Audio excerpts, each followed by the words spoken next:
Bred to Win, brought to you by Arrowfield, the home of four-time champion sire Schnitzel.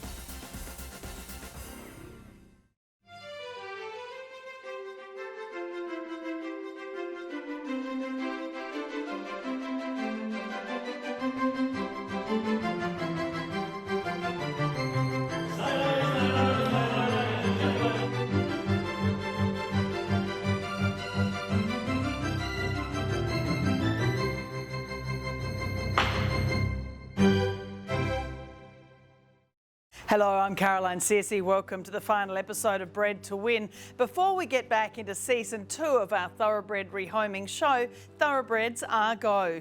Coming up on this week's show, a full review of the big results on Caulfield Cup Day and 5 Diamonds Prelude Day. The vitally important meeting between Australian thoroughbred breeders and federal politicians at Parliament House in Canberra. I take you through the journey from foal to yearling with my Peltzer filly at Twin Hills Stud. And the Australian Turf Club's Head of Racing Services, James Ross, in Arrowfield Stud's Horse Who Made You Love Racing. First, so all the latest bloodstock happenings in our Aushorse news.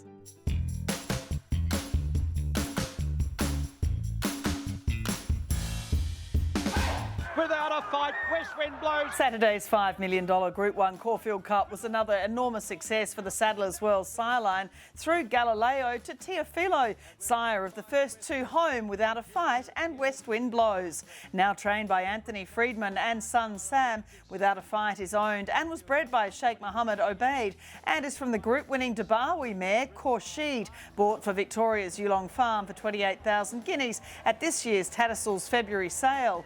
Teofilo now has 24 Group 1 winners, including 2 Melbourne Cup winners, Cross Counter and Twilight Payment, and via his son Kermadec, he's grandsire of 4-time Group 1 winner Montefilia. The son of Galileo from a Danehill mare hasn't returned to Darley, Australia since 2017. Generation up the duel. Here's Spacewalk the outside. It was a great stakes winning day for Arrowfield stud sires. We'll look at the Autumn Suns Group 2 winners shortly, but 4-time champion sire Schnitzel continues to leave his mark as his son Duel, another of the Aussie rules named Entires for the Rosemont Victorian Alliance, won the Group 2 Caulfield Sprint, a $1.2 million Inglis Easter yearling bred by Shadwell Stud and sold by Yarraman Park to Rosemont, Suman Hedge and David Redvers. Duel is from the Shamardale mare Bulbula, a $1.35 million broodmare herself and winner of the Merson Cooper Stakes. Schnitzel continues to look in fine fettle at Arrowfield, standing this season at a fee of $247,500. His Arrowfield barnmate Dundeel continues his great run of success, siring Sunsets, winner of the Caulfield Classic, on the way to the Victoria Derby. From the Fastnet Rockmare Waterloo Sunsets, the 3-year-old colt sire Dundeel by High Chaparral is proving extremely popular this season, standing for $82,500. Meanwhile, Rich Hill Stud's champion New Zealand sire Poisier continues to produce group winners in Australia, with Coeur Volant successful in the Group 2 1,000 Guineas Prelude. Poisier, a son of Choisier and full brother to Caulfield Guineas winner Divine Prophet, stands this season in New Zealand at a fee of $70,000 NZ plus GST. Palmetto, now Waterford hitting top gear. At Rose Hill, the $1 million 5 Diamonds Prelude for 5-year-olds went the way of New Zealand bred Palmetto. The 5-year-old is by the regally bred Gibellines, who stands in Otago on New Zealand's South Island farm White Robe Lodge. A son of Shamardale and Group 1 winning 2-year-old Camarilla. He's a half-brother to Guelph and a former winner himself of the Group 2 Todman Stakes. And Yulong Farm was celebrating another early season success by their first season sire, son of Redout's Choice, Alabama Express. Shangri-La Express won the Kirkham Plate at Randwick from Lonro mare Sent From Above, a daughter of Gory Stud's multiple group winner Gamble Me. The All-Stakes winner Alabama Express stands for $22,000 this season at Yulong Stud in Victoria.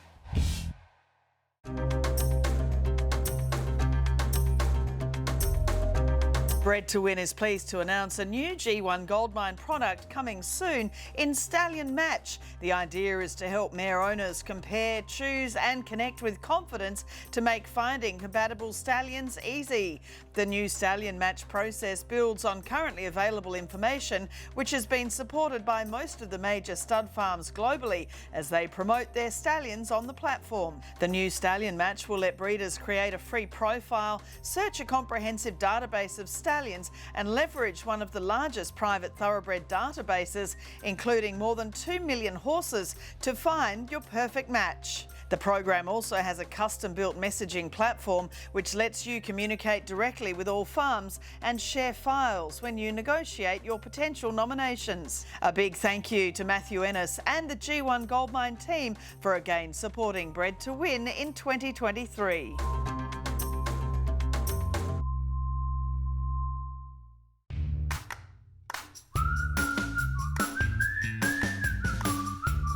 Tropical squall, 100 metres to go. Autumn Angels picking her back. The English Graduate of the Week was another great result for Arrowfield stud and their young sire, the Autumn Sun, as Autumn Angel took out the Group 3 Ethereal Stakes at Caulfield. Tipped to breeders and federal politicians by her co-trainer Peter Moody at Parliament House earlier in the week, Autumn Angel's dam, Angel of Mercy by Hassaneh, was a 4-time stakes winner, and this filly was bought for $230,000 from Arrowfield's draft at the English Easter yearling sale and featured in our Easter preview last year. And it wasn't her first time on Bred to win. As a foal, she was showed off by the Arrowfield team as one of the best examples of a foal by a new sire, the Autumn Sun. Now, the sire of 3 stakes winners, the 5-time Group 1 winner stands this season at Arrowfield at a fee of $66,000. Anyone with any knowledge about how things can suddenly go wrong in the Australian racing and breeding industry knows full well how important it is to have the ears of our federal politicians. I was fortunate again to MC a great evening at Parliament House in Canberra, where our political leaders joined forces with breeders at the coalface.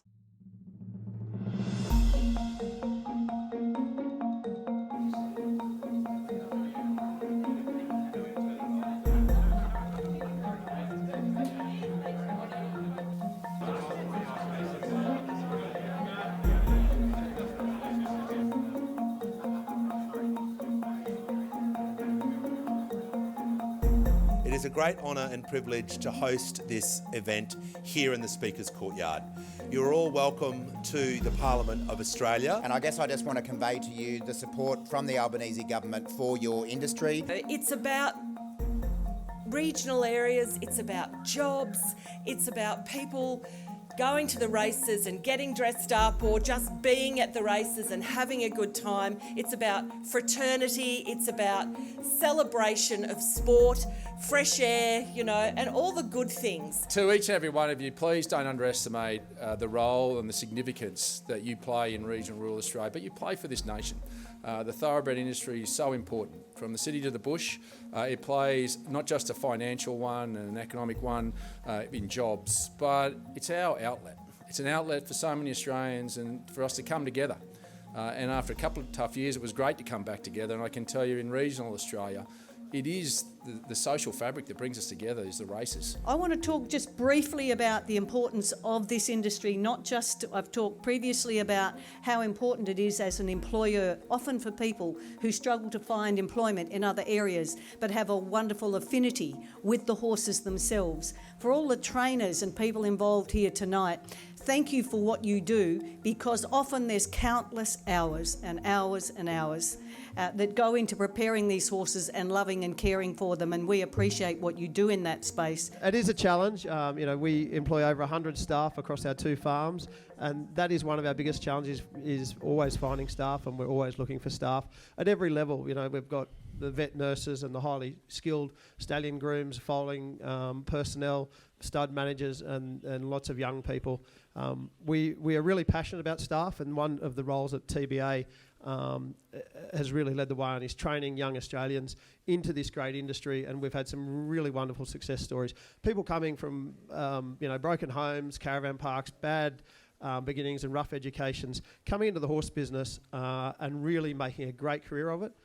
They come into a family situation on these farms, they have a house, they have a great community around them, a great environment, and to see these wonderful young people really thrive in our industry is something we're very passionate and very proud of. Tom, well, congratulations. It's been an absolutely fantastic event here at Parliament House in Canberra. We've had such wonderful support from, all sides of politics, and great to see so many breeders and representatives of the sales companies and everyone here supporting the breeding industry. Yeah, so tonight, couldn't be more pleased with how it went. This is an event that Thoroughbred Breeders Australia put on for 4 or 5 years in a row before COVID, and we had a bit of a hiatus, but back in the Speaker's office tonight, so very grateful to the Speaker Milton Dick, and I think we probably had 40-50 politicians here, a number of cabinet ministers, so really great evening. Hey, what are some of the things that you've been trying to get across to them about our industry? Yeah, so there are so many touch points for breeding and the federal government. So, it might be visas for foreign workers, it might be quarantine, access to the herpes vaccine, and getting the government to fast track that. And also a big one for us at the moment is around wagering reform. And the government are bringing out a new policy around online wagering and making sure that the industry, racing, the revenues to racing, which obviously is so important to breeding, aren't forgotten about when that policy has been designed. One of our biggest downfalls as an industry is promoting the positives of our sport, because the negatives headline news and we don't get enough of the positives out there. And like we spoke about earlier, Everest weekend in Sydney, eastern suburbs of Sydney, chock-a-block with people. The Melbourne City will be, and I'm not talking the racetracks themselves, I'm talking the milliners, the dressmakers, the restaurants, the hotels, the spin-offs from this sport, and it flows on. You go to the rural communities, people travel for hundreds of miles to go to once-a-year race meetings, and they travel from metropolitan areas to do it.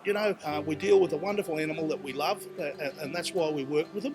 And let's not kid ourselves. I work with them because I probably don't know how to do anything else, and it is my living, but I love the horse. That's what led me there, and we want to really promote that, the positives more and more. We need to get those people that don't have access to our industry, bring them along, send buses, drag them in, don't charge them to get in, have a day out, enjoy our great sport, and then maybe they'll go away and tell some other people what a great industry it is. We know they don't all run fast, but now we've created, well, I think it's always been there, but it's now promoted more the positives for horses post-racing as well, and a lot of people using them in all forms of equine industry, not only equestrian but everything, and a lot of pleasure horses out there, and they do give horses great pleasure, but the connection people make with the horse, and we even see a lot of disabled things and riding for disabled. Horses just have an innate sense of people's challenges, and they'll work with them, won't they? It's phenomenal, and if people get to see that more, I think it'll put a more positive spin on our great sport. And Stuart and Penny Lamont at Kringle Stud have been friends of mine for years. I know the work that Tom Riley and others, the Australian Turf Club, the Victoria Racing Club, do to make sure that racing is the #1 sport in spring. We get football out of the road, we get the motor racing out of the road, and we talk about the real horsepower, the thoroughbreds. But it's also about jobs. It's also about the 80,000 jobs, and many of those are in regional Australia. It is about the wagering and the benefit that wagering brings, not only to, of course, the industry, but it pays for a lot of hospitals and schools at a state level. Then we have the colour and the movement and the passion, and everybody loves to have a flutter on the races. I know, having served on the Murrumbidgee Turf Club at Wagga Wagga as a director, how many dollars are pumped out of that club to charitable organisations, not-for-profits, which, but for the MTC and but for racing and but for people like the Lamonts, they wouldn't have their charity dollars. They wouldn't be able to run their organisations as well as they do. And so that shouldn't be forgotten either. So it's about jobs, it's about charity dollars, it's about people having fun. How much have you sort of had to push for racing within the halls of Parliament? How hard is it to get some people to understand it's not just about wagering, it's not just about wealthy people and their horses, it is grassroots? Not that I want to pat myself on the back, but I was the one who actually saved racing during COVID, because we were having one of those meaningful meetings where we were looking at what we needed to cancel, what we couldn't continue to hold, and racing came up.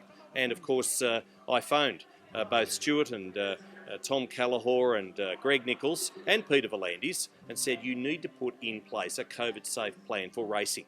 And it was only those calls that I made, and only that meeting that we had, and I only had an hour to do it, that saved racing, enabled racing to continue. All the ministers turn up this evening and play their part and listen to what we've got to say. It's important, and to have those relationships, week in, all year round, and be able to have constant support from them is so important for our industry. I know, firsthand through COVID what Tom did with his relationships down here to ensure that we could run our sales as well as we could and to bring international buyers in.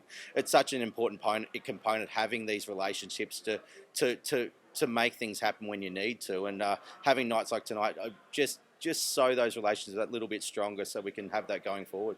We want to try and create an environment whereby people have safe environments to work in, that are well staffed, that are in good federal support from the point of view of whether it's domestic policy or export policy. We want to try and have a set of conditions that are optimising the opportunities that vendors have to maximise income, maximise revenue, have good staff on their farm. It's hugely important because our vendors and our breeders in Australia are doing a really excellent job. We have a product that's recognised worldwide as being of the highest standard. We want to try and not just maintain those standards, but continue to grow them, continue to develop. And really great to see that it's not just, the party in government at the time. It's both sides of politics that are really invested in this industry. Absolutely. It is great to see, from all the parties here, mingling, actually laughing together and enjoying the evening. So it's great that they've all been here and been involved in the evening. Right through the horses to the staff, that look after the horses. It's so important to be able to let them have an understanding of what we require and having the access to get the staff onto the farm, into the country, and so forth. So it is fantastic, and obviously the investment that Mr. Zhang has put into the industry, and they're very interested to know his background and how he became to having a farm here in Australia. So it's been a great night, and I think it's a fantastic job that Tom and his team have done. I don't underestimate the importance that you play for each and every one of us. You play in this nation, and the seriousness that we take you in the halls of Canberra. Be loud, be proud, make sure you're here. You have bipartisan support, and as those challenges come forward, both sides of the aisle will work together to make sure that we support the men and women, the hard-working men and women in this great industry. So thanks for having me. Have a great night, and please don't be strangers. Thanks for having us.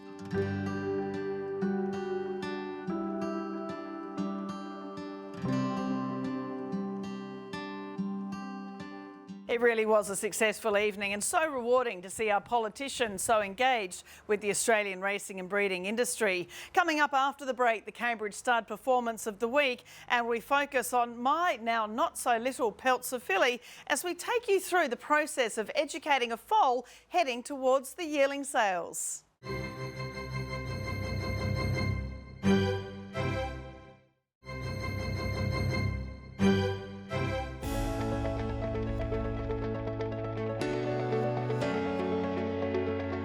Comes King of Steel under Frankie Dodori on the near side. The Cambridge Stud Performance of the Week came in one of the world's great races, the British Champion Stakes, taken out by a son of Wootton Bassett, King of Steel.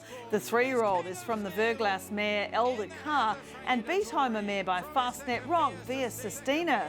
The Epsom Derby runner-up is another example of the sire power of Coolmore Stud's Wootton Bassett, whose Cambridge stud-based son Al Manzoor won the British Champion Stakes himself in 2016.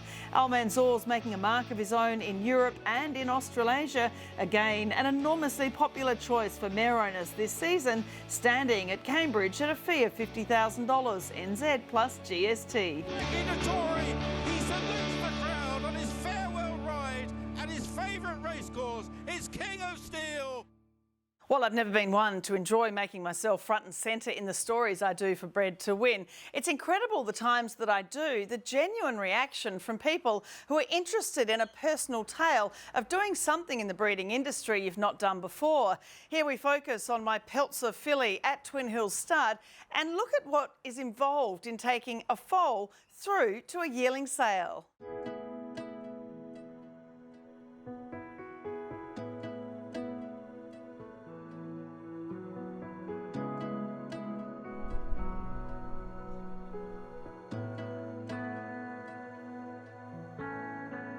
Going through his gears, and he does it again. 5 out of 5 at Randwick. Peltzer drew away to beat the face. At Mega Mall, class starting to tell here. She's pulling away from Centre Cova. Look at her go late. Mega Mall puts a hole in them the last 50.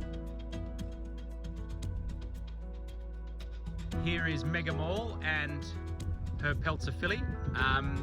Filly's doing really well. She is about to go out into a bigger paddock today with a couple of other mares and foals. We'll just watch her have a walk here now.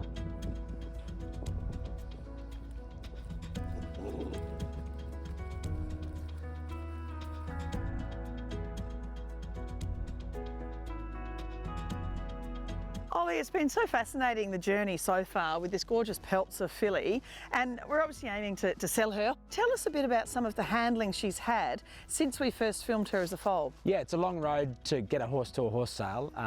But it's one of the great joys of seeing how they develop, both physically and mentally. So we try to do as much handling with the horses as we can. So before she was weaned from her mother, she had a couple of sessions of handling just to get her used to people, being able to put a head collar on, being able to lead. Once she's been weaned off her mother, so from Easter time through to November, we would try to bring every weanling into the barn for a week, from a Monday to a Friday, for another mini education session. So they'll get a rug on, get taught to lead, and just be around people and be around a barn environment, because that's what they're going to have to cope with when they're either going for a sales prep or going to be broken in as a racehorse. So it's all important to get them ready for that, so that every stage just gets easier for them because they're more familiar with their surroundings. Even if they're not going to a sale, the overall handling for where they're going in the future is so important right from this early stage. Absolutely, it's got to be done in a stable environment with people. So they've got to get used to people, and they've got to get used to the stable environment. And that stable environment means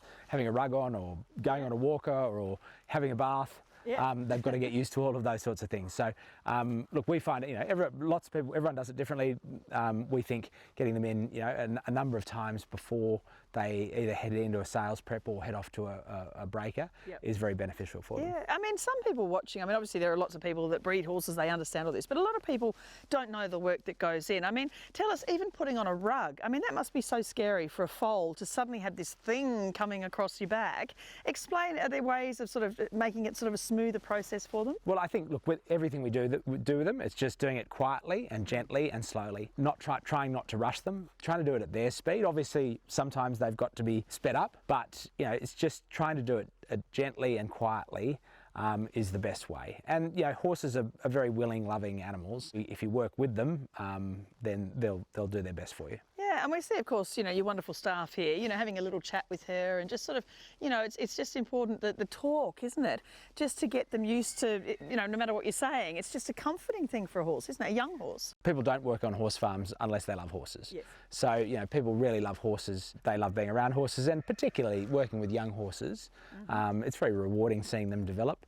And, our staff, we have staff who will foal the mare and then lead the yearling through the sales ring. Yes. That's a lovely cycle to go through. That's right. Is very rewarding for our staff, and that's not only on our farm, that's on every farm. People are doing it because they love horses. So it's nice, and and the horses respond to that love. And it does take something to get them through to a yearling sale. It is, as you said, all the handling process, but it really is, for someone, I haven't sold a yearling before. I've sold a weanling that was pinhooked and then went on and became rock artist, so he was quite a good little story. But actually, for me, taking a yearling through, because my homebreds I've kept, is another whole process. So it's interesting for the owners as well, isn't it, to go on that journey? Yes, well, hopefully it'll be a happy process. Time will tell. Yes. So there's a lot of work that goes into getting a horse presented at a horse sale in the fashion that the buyers want to see. Yes. It doesn't just happen overnight. They've got to be by the right stallion, they've got to be out of the right mare, they've got to have developed well, they've got to be good size, walk well, they've got to present well when they're at the sale, they've got to display that they've got a good temperament. So there's a lot that goes into it. Naturally, things go wrong along the way. If you can do things properly, then you minimise the risks of things going wrong. So it's an interesting process. How do you describe Madam here? Obviously, you're very proud of Peltzer, as your first season sire. How do you describe this little miss? So the one thing I'd say about the Peltzer so far is they've got his head and they've got his hip. You've never heard anyone who stands a stallion who's not happy with the first season foals by their stallion. Peltzer's a magnificent looking horse, so that's a big head start. But they've got his head and his hip, and this filly's no exception. She's done really well. She's grown up a lot, and her frame has got a lot bigger, lengthened and grown taller. She's got a nice shoulder on it and a good hind quarter, and as I said, a nice head. Just hope that she can get some girth, get a little bit more depth through her middle. But the way she's going, I'd be fairly hopeful that that'll be the case when it comes time for her to go to the sale.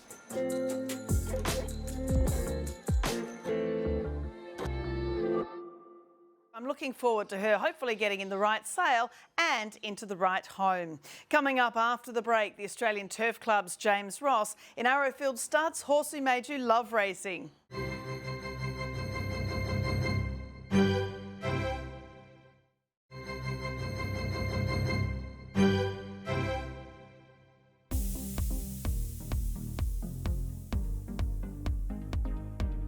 growing up in New South Wales in the 90s, I think it would definitely be Octagonal.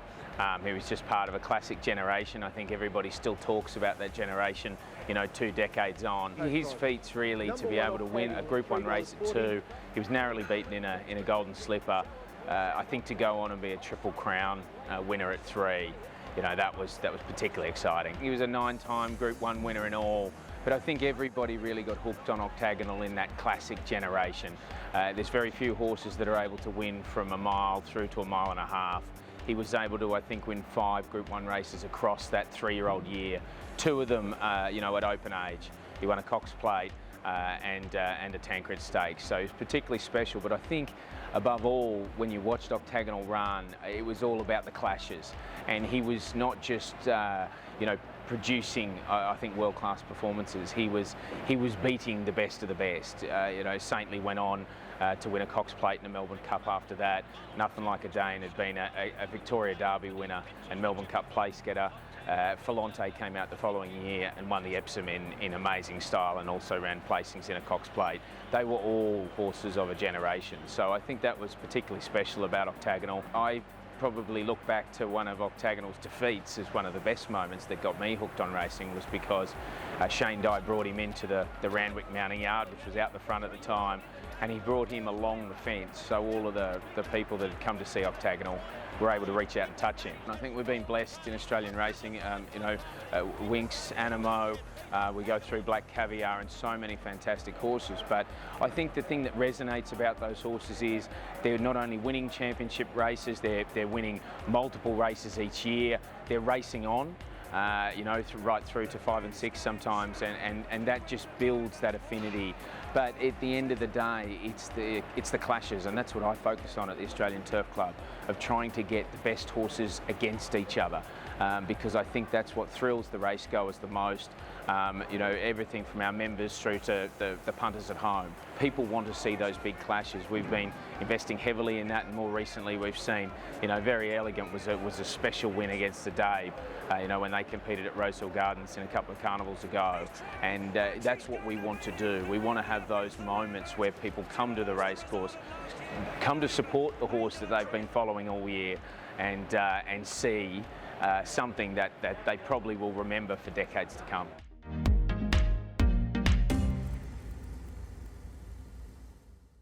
That is Bred to Win for Series 2 in 2023. A big thanks to Dom and the Tapes team, Gretchen in promos and Lauren helping with the graphics. And also to fantastic sponsors, Arrowfield Stud, Inglis, G1 Goldmine, Cambridge Stud and Thoroughbred Breeders Australia. I'll be back next week with the return episode of our Thoroughbred rehoming show, Thoroughbreds Are Go. I'm Caroline Searcy. I look forward to seeing you then.